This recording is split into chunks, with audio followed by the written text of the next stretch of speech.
sobre o uso da maconha ser pecado ou não, que eu acho que é um assunto bem importante a ser tratado, tanto o Marciano também pode entrar na mesa aí para a conversa. Pastor Lipão, o uso da maconha é pecado e por quê? Então, objetivamente, é pecado, para fins recreativos, entorpecentes, é pecado, e talvez as pessoas fiquem procurando base bíblica, onde a Bíblia diz sobre a cannabis, sobre a maconha, enfim, porque ela não fala e assim por diante. Porém, isso é um desconhecimento exegético do texto, porque, por exemplo, quando o apóstolo Paulo, lá na carta aos Gálatas, vai falar sobre as obras da carne, e ele usa a feitiçaria como palavra para ilustrar uma das obras da carne, ele usa o termo grego farmakeia. E essa palavra farmakeia é justamente o uso de entorpecentes que naquele contexto tinham um fim, inclusive, religioso. E por isso que é associado à feitiçaria, porque o uso de entorpecentes estava relacionado com uma ideia de você divagar em um mundo irreal e tentar, de alguma forma, dialogar e ter contato com divindades e esse mundo místico e espiritual. Portanto, Paulo condena de maneira veemente a feitiçaria, inclusive relaciona ela com as obras da carne, dando-nos a clareza muito objetiva e clara de que o uso de qualquer entorpecente para fim recreativo, para fim entorpecente, é pecaminoso e a Bíblia reprova veementemente. Veja como é antigo, né? Muito antigo. E, porque na Roma já se usava então, ópio e alguns tipos de droga. Toda vez, então, que se fala sobre feitiçaria na palavra de Deus, está relacionado ao uso de entorpecentes para alcançar uma outra realidade, uma coisa meio esotérica, assim. Não todas as vezes, mas na maioria das vezes é o termo farmakeia em grego, que está relacionado com o uso de entorpecentes. Que, inclusive, é a origem da nossa palavra farmácia, né, também. Farmacos. Muito bem. E aí, Marciano, é pecado ou não é?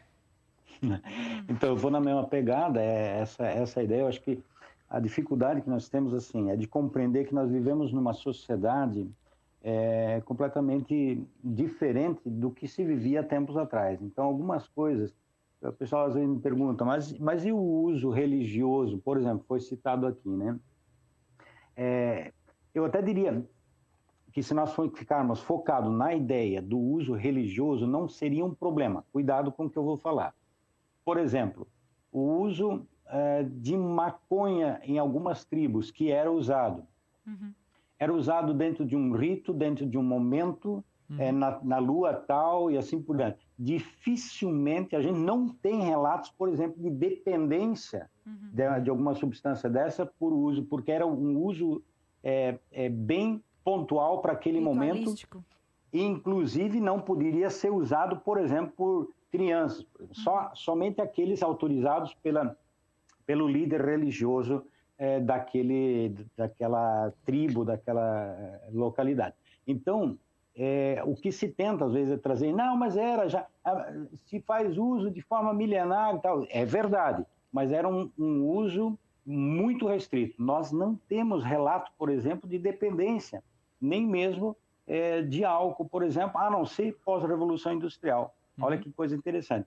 Pós-revolução industrial, onde esses fármacos, eles são usados para uso recreativo, ou a gente chama de democratização das drogas, quando a droga começa a entrar no meio da sociedade para um uso recreativo, nós começamos a ter problemas com o álcool. Pegar a ideia da Cruz Azul, por exemplo, ela surge em 1877, logo pós-revolução industrial, porque na Inglaterra você tem um boom de alcoólatras, né, de pessoas com problema com o etilismo, com o uso do álcool. Até porque se fazia álcool de forma artesanal, lá no alambique. Então, a pessoa comprava 1 litro de bebida ardente, de álcool, né? A pessoa iria comprar o próximo litro só na próxima safra, ou seja, no outro ano. Então, se guardava aquele litro de forma muito preciosa para tomar uma vez e outra um gole, um cálice, né? Agora, com a Revolução Industrial, então o alambique que produzia 20 litros de cachaça passou a produzir 20 milhões de litros. E aí se tornou um baita de um problema na nossa sociedade. Então não dá para misturar aquele uso histórico, ritualístico, com essa democratização das drogas que está se propondo, por exemplo, quando se fala da descriminalização da maconha, por exemplo.